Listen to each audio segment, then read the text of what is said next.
আজ ২৬ ফেব্রুয়ারি ২০২৬। ধুলোবালির শহরে আজ থেকে উঠবে নতুন বইয়ের ঘ্রাণ।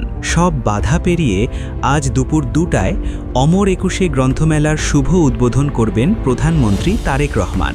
বহুমাত্রিক বাংলাদেশ এই মূল মন্ত্রকে সামনে রেখে এবারের মেলা সেজেছে এক ভিন্ন আঙ্গিকে।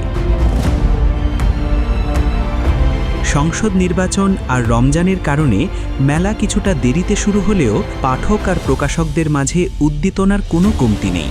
মেলা প্রাঙ্গণকে ঘিরে নেওয়া হয়েছে নিশ্ছিদ্র নিরাপত্তা ব্যবস্থা।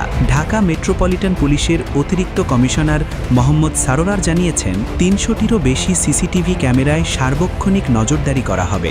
সাদা পোশাকের গোয়েন্দা পুলিশ ও সোয়াট টিম প্রস্তুত থাকবে যে কোনো পরিস্থিতি মোকাবিলায়। বিশেষ করে নারী ও শিশুদের নিরাপত্তার জন্য থাকছে আলাদা ব্যবস্থা।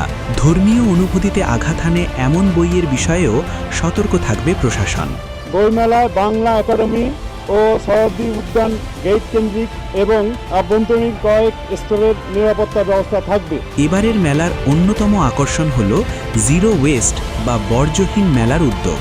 আয়োজকরা জানিয়েছেন, স্টল থেকে শুরু করে ব্যানার ও লিফলেট সব ক্ষেত্রে পাট, কাপড় ও কাগজের মতো পরিবেশ বান্ধব উপকরণ ব্যবহারের উপর জোর দেওয়া হয়েছে। পলিথিন ও ধূমপান মুক্ত এই মেলা প্রাঙ্গণে মশক নিধন ও ধুলোবালি নিয়ন্ত্রণে পানি ছিটানোর নিয়মিত ব্যবস্থা থাকবে। ১৫ মার্চ পর্যন্ত প্রতিদিন বেলা ২টো থেকে রাত ৯টা পর্যন্ত চলবে এই বইয়ের মেলা। তবে ছুটির দিনগুলোতে মেলা প্রাঙ্গণ উন্মুক্ত হবে বেলা ১১টা থেকেই। শিশু কিশোরদের জন্য প্রতি শুক্র ও শনিবার থাকছে বিশেষ শিশু প্রহর।